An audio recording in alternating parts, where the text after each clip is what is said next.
भाग्य के बारे में बात करते हैं कि भाग्य क्या होता है और भाग्य अच्छा बुरा या किसी का भाग्य ज्यादा या किसी का भाग्य कम, यदि इस बारे में हम बात करना चाहें तो देखिए एक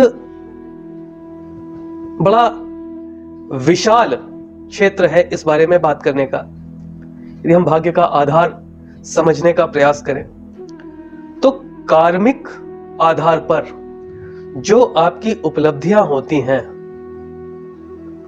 उनके आधार पर आध्यात्मिक विश्व में, आध्यात्मिक जगत में जो आपका स्तर होता है उसी को आप भाग्य कहते हैं। ध्यान रखिएगा, आध्यात्म से क्या मिलता है पहले यह जानना बहुत आवश्यक है। आध्यात्म से आपके भाग्य को एक ऊर्जा मिलती है जिससे आपके हिस्से में व्याधियां और व्याधियों से आने वाले जो संकट हैं उनकी जो तीव्रता होती है वो बहुत कम हो जाती है। और कई बार यदि संकट का समय नहीं है तो ये आपके लिए एक बहुत अच्छे समय का सृजन करती है। अच्छे भाग्य से अच्छे अवसर प्राप्त होते हैं। ध्यान रखिएगा, जब हम लोग आध्यात्मिक जगत में जाकर पूजन प्रार्थना करते हैं और प्रार्थना करने से जो सकारात्मकता उत्पन्न होती है वो सकारात्मकता हमारे जीवन में, हमारे आगे आगे, हमारे पथ प्रदर्शक के रूप में यदि चलती है तो उसी को हम भाग्य कहते हैं। एक सकारात्मकता, ध्यान रखिएगा, समझने का प्रयास करिए। यदि आप अपने प्रयास से, अपनी प्रार्थना से एक सकारात्मकता उत्पन्न करते हैं और जहां कहीं भी आप जाते हैं, आप किसी भी व्यवस्था के लिए जाएं, किसी भी आधार पर, किसी भी जगह पर, किसी भी प्रयोजन से जाएं और वो प्रयोजन तक आपके पहुंचने से पहले आपकी सकारात्मकता पहुंच जाए और आपके प्रयोजन को आपके क्षमता के आधार पर व्यवस्थित करने लगे। आप सोचिए, आपकी क्षमता के आधार पर जिस जगह, जिस प्रयोजन के लिए आप गए हैं, वो प्रयोजन, उस तक पहुंचने का माध्यम यदि आपकी क्षमता के आधार पर व्यवस्थित हो जाए तो यही भाग्य है। यह परिभाषा है भाग्य की। यदि आपकी क्षमता के आधार पर आपके प्रयोजन को, आपकी सकारात्मकता आप तक पहुंचने से पहले स्वयं ही आप तक पहुंचा दे तो यही भाग्य है। और इस भाग्य के लिए आवश्यक है आध्यात्मिक होना, सकारात्मक जीवन व्यतीत करना, अनुशासित जीवन व्यतीत करना।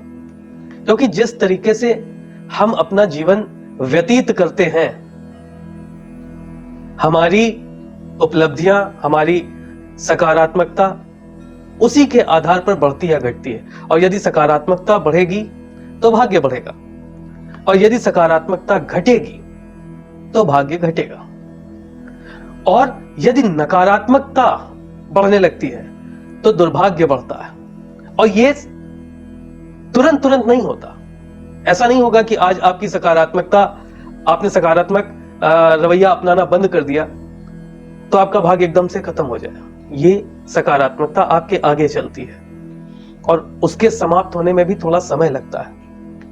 तो यदि आपने सकारात्मकता समाप्त की और फिर भी आपके काम बन रहे हैं तो साधक को यह नहीं सोच लेना चाहिए कि आध्यात्म की आवश्यकता ही क्या है, मैं तो ऐसा कुछ भी नहीं करता, फिर भी मुझे कहीं दुर्भाग्य ने तो नहीं घेरा, मेरे तो सारे काम बन जाते हैं। ये अर्जित ऊर्जा है। और यदि आपको लगातार सौभाग्यशाली रहना है, देखिए, लाभ हानि जीवन मनो, यश अपयश हरि हाथ। जो दुख के दाता हैं, जब आप पर दुख आता है और यदि आप आध्यात्मिक हैं, सकारात्मक हैं, तो इसी प्रकार से होता है जैसे कि आप पर कोई आरोप लगे और आपको यह हो जाए कि पुलिस आप तक पहुंच जाए, तो यदि वो जानती है कि आप सकारात्मक हैं और समाज में आपकी अच्छी प्रतिष्ठा है, तो वो आपसे कहेगी कि अरे आप तक व्याधि तो आई, लेकिन इन लोगों को कुछ गलतफहमी हो गई होगी। और यदि आपका स्तर समाज में ठीक नहीं है, तो फिर वो आपके साथ बुरा बर्ताव करती है। यही मैं कहना चाहता हूं। एक उदाहरण दिया मैंने।